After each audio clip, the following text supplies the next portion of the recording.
आज की कहानी है सुहाग की साड़ी, जो मुंशी प्रेमचंद की कहानी है। तो चलिए इसे स्टार्ट करते हैं। ये कहना भूल है कि दाम्पत्य सुख के लिए स्त्री पुरुष के स्वभाव में मेल होना आवश्यक है। श्रीमती गौरा और श्रीमान कुंवर रतन सिंह में कोई भी बात मिलती न थी। गौरा उदार थी, रतन सिंह कौड़ी कौड़ी को दांतों से पकड़ते थे। वह हंसमुख थी, रतन सिंह चिंताशील थे। वह कुल मर्यादा पर जान देती थी, रतन सिंह इसे आडंबर समझते थे। उनके सामाजिक व्यवहार और विचार में तो घोर अंतर था। यहाँ उदारता की बाजी रतन सिंह के हाथ थी। गौरा को सहभोज से आपत्ति थी, विधवा विवाह से घृणा और अछूतों के प्रश्न के विरोध। रतन सिंह इन सभी व्यवस्थाओं के अनुमोदक थे। राजनीतिक विषयों में यह विभिन्नता और भी जटिल थी। गौरा वर्तमान स्थिति को अटल, अमर, अपरिहार्य समझती थी। इसीलिए वह नरम गरम कांग्रेस, स्वराज्य, होम रूल सभी के विरुद्ध थी। कहती है, ये मुट्ठी भर पढ़े लिखे आदमी क्या बना लेंगे, चने वही भाड़ फोड़ सकते हैं। रतन सिंह पक्के आशावादी थे, राजनीतिक सभा की पहली पंक्तियों में बैठने वाले, कर्म क्षेत्र में सबसे पहले कदम उठाने वाले, स्वदेशीधारी, व्रतधारी और बहिष्कार के पूरे अनुयायी।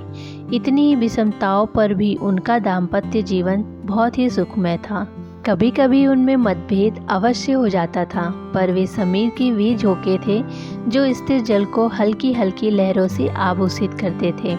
वे प्रचंड झोंके नहीं जिसमें सागर विलप क्षेत्र बन जाता है। थोड़ी सी सदीक्षा सारी विषमताओं और मतभेदों का प्रतिकार कर देती थी।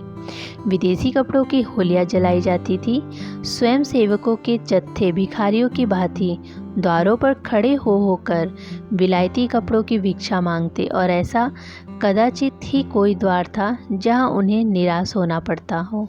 कद्दर गाढ़े के दिन फिर गए थे। नयन सुख नयन दुख, मलमल और तंजेब तंधेब हो गए थे। रतन सिंह ने आकर गौरा से कहा, अब सब विदेशी कपड़े संदूक से निकाल दो, मैं दे दूं। गौरा, अरे तो इसी घड़ी कोई साइट निकली जा रही है क्या, फिर कभी दे देना। रतन, वाह, लोग द्वार पर खड़े कोलाहल मचा रहे हैं और तुम कह रही हो कि फिर कभी दे देना। गौरा, तो लो यह कुंजी निकाल कर दे दो, मगर यह सब लड़कों का खेल है। घर फूकने से स्वराज्य न कभी मिला था और न कभी मिलेगा। रतन, मैंने कल ही तो तुमसे इस विषय पर घंटों सिरपच्ची की थी और उस समय तुम मुझसे सहमत हो गई थी। आज तुम फिर वही शंकाएं करने लगी। गौरा, मैं तुम्हारे अप्रसन्न हो जाने के डर से चुप हो गई थी। रतन, अच्छा, शंकाएं फिर कर लेना, इस समय जो करना है वह करो। गौरा, लेकिन मेरे कपड़े तो न लोगे ना। रतन, सब देने पड़ेंगे। विद्यालय का एक सूत भी घर में रखना मेरे प्रण को भंग कर देगा। इतने में टामटहल साइंस ने बाहर से पुकारा, सरकार, लोग जल्दी मचा रहे हैं, कहते हैं अभी कई मोहल्लों का चक्कर लगाना है। कोई गाड़े का टुकड़ा हो तो मुझे भी मिल जाए। मैंने भी अपने कपड़े दे दिए। केसर मेहरी कपड़ों की एक गठरी लेकर बाहर जाती हुई दिखाई दी। रतन सिंह ने पूछा, क्या तुम भी अपने कपड़े देने जाती हो? केसर ने लजाते हुए कहा, हाँ सरकार, जब देश छोड़ रही है तो मैं कैसे पहनूं। रतन सिंह ने गौरा की ओर आदेशपूर्ण नेत्रों से देखा। अब वह विलंब न कर सकी। लज्जा से सिर झुकाए संदूक खोलकर कपड़े निकालने लगी। एक संदूक खाली हो गया तो उसने दूसरा संदूक खोला। सबसे ऊपर एक सुंदर रेशमी सूट रखा हुआ था, जो कुंवर साहब ने किसी अंग्रेजी कारखाने से सिलवाया था। गौरा ने पूछा, क्या यह सूट भी निकाल दूं? रतन, हाँ हाँ, इसे किस दिन के लिए रखोगी? गौरा, यदि मैं जानती कि इतनी जल्दी हवा बदलेगी तो कभी भी यह सूट न सिलवाती। सारे रुपए खून हो गए। रतन सिंह ने कुछ उत्तर न दिया। तब गौरा ने अपना संदूक खोला और जलन के मारे स्वदेशी विदेशी सभी कपड़े निकाल कर फेंकने लगी। वह आदेश प्रवाह में आ गई। उनमें कितनी ही बहुमूल्य फैंसी जैकेट और साड़ियाँ थीं, जिन्हें किसी समय वह पहनकर फूली न समाती थी। बाज साड़ियों के लिए तो उसे रतन सिंह से बार बार तकाज़े करने पड़े थे, पर इस समय सब की सब आंखों में खटक रही थी। रतन सिंह उसके भावों को ताड़ रहे थे। स्वदेशी कपड़ों का निकाला जाना उन्हें अखर रहा था, पर इस समय चुप रहने में ही कुशल समझते थे। 30 पर भी दो एक बार वाद विवाद की नौबत आ ही गई। एक बनारसी साड़ी के लिए तो वह झगड़ बैठे। उसे गौरा के हाथों से छीन लेना चाहा, पर गौरा ने एक न मानी, निकाल ही फेंका। सहसा संदूक में से एक केसरिया रंग की तंजेब की साड़ी निकल आई, जिस पर पक्के आंचल और पल्ले टके हुए थे। गौरा ने उसे जल्दी से लेकर अपनी गोद में छिपा लिया। रतन सिंह ने पूछा, कैसी साड़ी है? गौरा, कुछ नहीं, तंजेब की साड़ी है, आंचल पक्का है। रतन, तंजेब की है तब तो ज़रूर ही बिलायती होगी, उसे अलग क्यों रख लिया? क्या वह बनारसी साड़ियों से अच्छी है? गौरा, अच्छी तो नहीं, पर मैं इसे न दूंगी। रतन, वाह, बिलायती चीज़ को मैं न रखने दूंगा, लाओ इधर। गौरा, नहीं, मेरी खातिर ही, इसे रहने दो। रतन, तुमने मेरी खातिर से एक भी चीज़ न रखी, मैं क्यों तुम्हारी खातिर करूं? गौरा, पैरों पड़ती हूँ, जिद न करो। रतन, स्वदेशी साड़ियों में से जो चाहे रख लो, लेकिन इस बिलायती चीज़ को मैं न रखने दूंगा। इसी कपड़े की बदौलत हम गुलाम बने, यह गुलामी का दाग मैं अब न रख सकता, लाओ इधर। गौरा, मैं इसे न दूंगी, बार बार नहीं 1000 बार कहती हूँ कि न दूंगी। रतन, मैं इसे लेकर छोड़ूंगा, इस गुलामी के पटके को, इस दासत्व के बंधन को किसी भी तरह न रखूंगा। गौरा, नाहक जिद करते हो। रतन, आखिर तुमको इससे क्यों इतना प्रेम है? गौरा, तुम तो बात की खाल निकालने लगते हो, इतने कपड़े थोड़े हैं, एक साड़ी रख ही ली तो क्या? रतन, तुमने अभी तक इन होलियों का आशय ही नहीं समझा। गौरा, खूब समझती हूँ, सब ढोंग है, 4 दिन में जोश ठंडा पड़ जाएगा।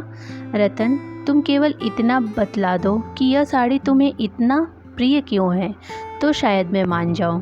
गौरा, यह मेरी सुहाग की साड़ी है। रतन, जरा देर सोचकर, तब तो मैं इसे कभी न रखूँगा। मैं स्वदेशी वस्त्र को यह शुभ स्थान नहीं दे सकता, इस पवित्र संस्कार का यह अपवित्र स्मृति चिन्ह घर में नहीं रख सकता। मैं इसे सबसे पहले होली की भेंट करूँगा। लोग कितने हतबुद्धि हो गए थे कि ऐसे शुभ कार्यों में भी स्वदेशी वस्तुओं का व्यवहार करने में संकोच न करते थे। मैं इसे अवश्य होली में दूंगा। गौरा, कैसा अपशगुन मुँह से निकालते हो? रतन, ऐसी सुहाग की साड़ी का घर में रखना ही अशगुन, अमंगल, अनिष्ट और अनर्थ है। गौरा, यूँ चाहे जबरदस्ती छीन ले जाओ, पर मैं खुशी से न दूंगी। रतन, तो मैं फिर ज़बरदस्ती ही करूँगा, मजबूरी है। यह कहकर वह लपके ही गौरा के हाथों से साड़ी छीन लो। गौरा ने उसे मजबूती से पकड़ लिया और रतन की ओर कातर नेत्रों से देखकर कहा, तुम्हें मेरी सिर की कसम है। केसर महरी बोली कि बहू जी की इच्छा है तो रहने दीजिए। रतन सिंह के बढ़े हुए कदम रुक गए, मुख मलिन हो गया। उदास होकर बोले, मुझे अपना व्रत तोड़ना पड़ेगा, प्रतिज्ञा पत्र पर झूठे हस्ताक्षर करने पड़ेंगे। खैर, यही सही। शाम हो गई थी। द्वार पर स्वयं सेवकगण शोर मचा रहे थे। कुंवर साहब, जल्दी आइए, श्रीमती जी से भी कह दीजिए हमारी प्रार्थना स्वीकार करें, बहुत देर हो रही है। उधर रतन सिंह असमंजस में पड़े हुए थे कि प्रतिज्ञा पत्र पर कैसे हस्ताक्षर करूं। विदेशी वस्त्र घर में रखकर स्वदेशी व्रत का पालन क्यों ही कर होगा। आगे कदम बढ़ा चुका हूं, पीछे नहीं हट सकता, लेकिन प्रतिज्ञा का अक्षरश पालन करना अभिष्ट भी तो नहीं, केवल उसके आशा पर लक्ष्य रहना चाहिए। इस विचार से मुझे प्रतिज्ञा पत्र पर हस्ताक्षर करने का पूरा अधिकार है। त्रिया हट के सामने किसी की न चलती। यो चाहूँ तो एक ताने में काम निकल सकता है, पर उसे बहुत दुख होगा। बड़ी भावुक है, उसके भावों का आदर करना मेरा कर्तव्य है। गौरा भी चिंता में डूबी हुई थी। सुहाग की साड़ी, सुहाग का चिन्ह, उसे आग, कितने अशगुन की बात है। ये कभी कभी बालकों की बात ही हद करने लगते हैं। अपनी धुन में किसी की सुनते ही नहीं हैं, बिगड़ते हैं तो मानो मुँह ही सीधा नहीं होता। लेकिन वे बेचारे तो अपने सिद्धांतों से मजबूर हैं। झूठ से उन्हें घृणा है। प्रतिज्ञा पत्र पर झूठी स्वीकृति लिखनी पड़ेगी। उनकी आत्मा को बड़ा दुख होगा। घोर धर्म संकट में पड़े होंगे।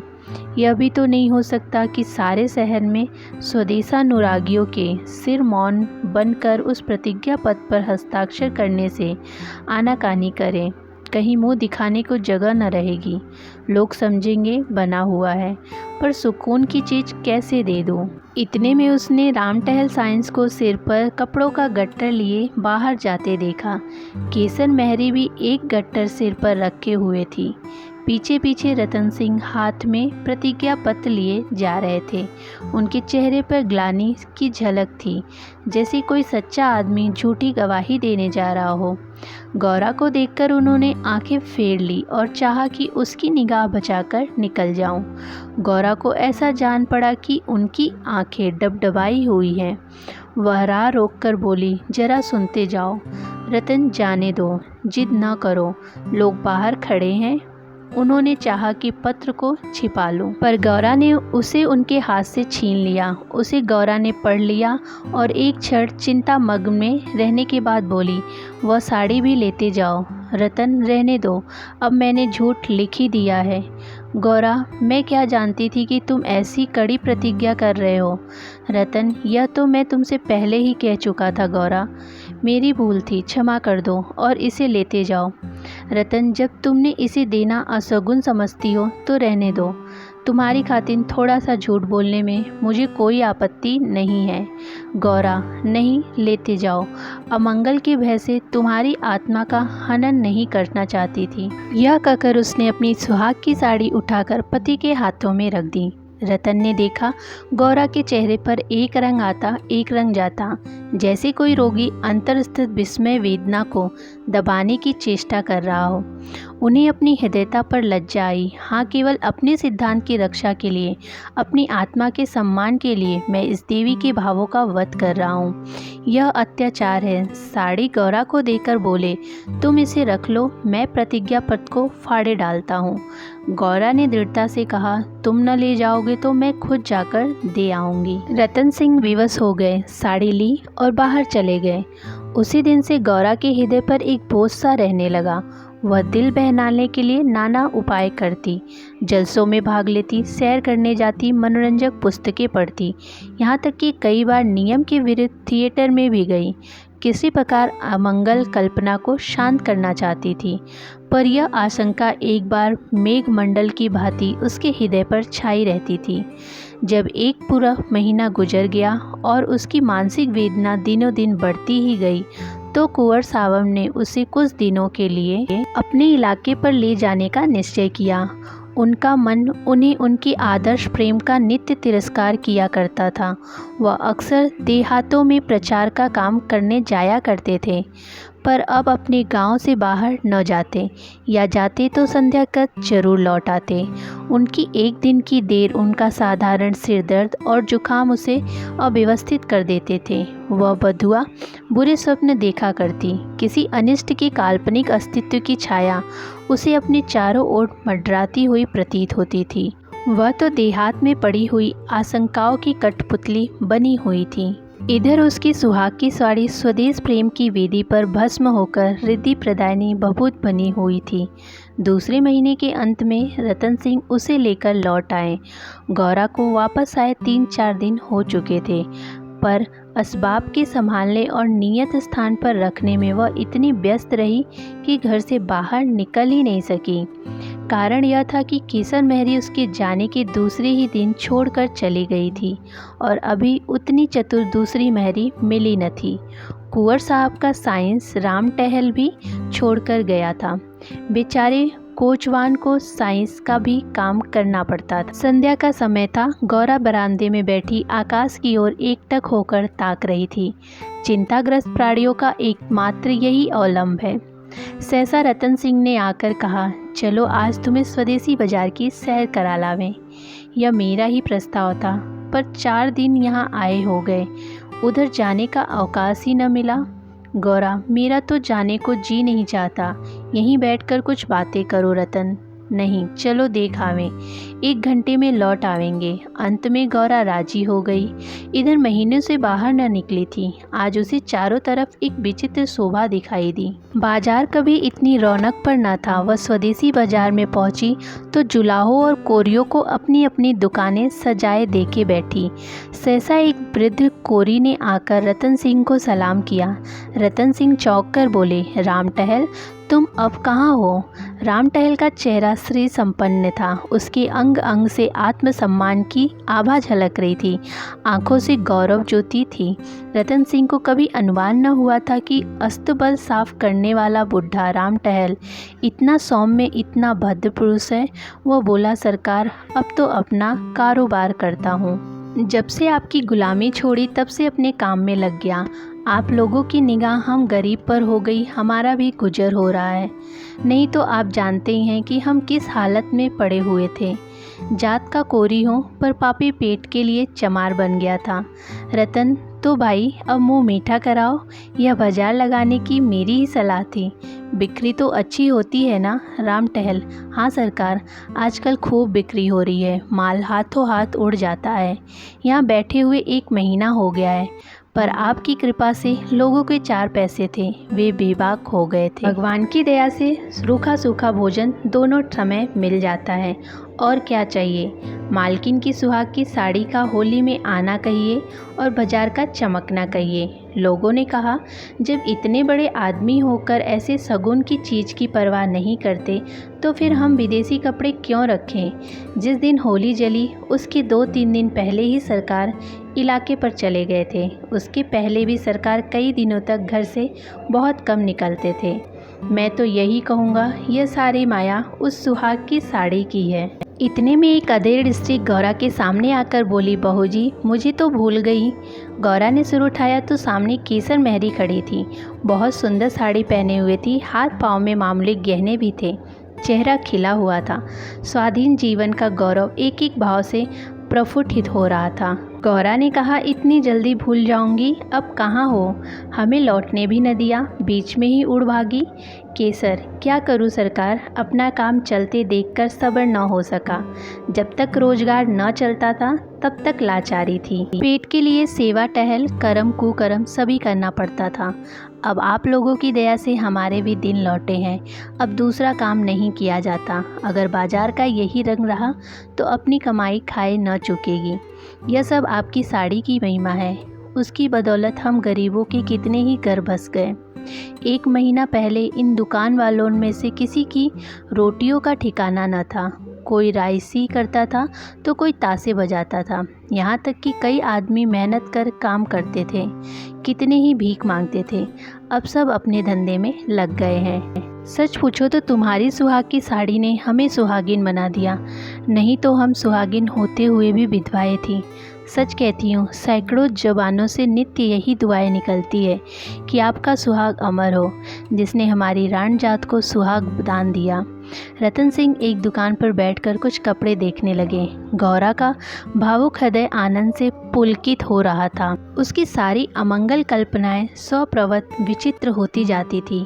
आंखें सजल हो गई थी और सुहाग की देवी अश्रु संचित नेत्रों से सामने खड़ी आंचल फैलाकर उसे आशीर्वाद दे रही थी। उसने रतन सिंह को भक्तिपूर्व आंखों से देखकर कहा, मेरे लिए भी एक साड़ी ले लो। जब गौरा यहाँ से चली तो सड़क की बिजलियाँ जल चुकी थी। सड़कों पर खूब प्रकाश था। उसका हृदय भी आनंद के प्रकाश से जगमगा रहा था। रतन सिंह ने पूछा, सीधे घर चलूं? गौरा, नहीं, छावनी की तरफ होते चलो। रतन बाजार खूब सजा हुआ था। गौरा, यह ज़मीन लेकर एक स्थायी बाजार बनवा दो।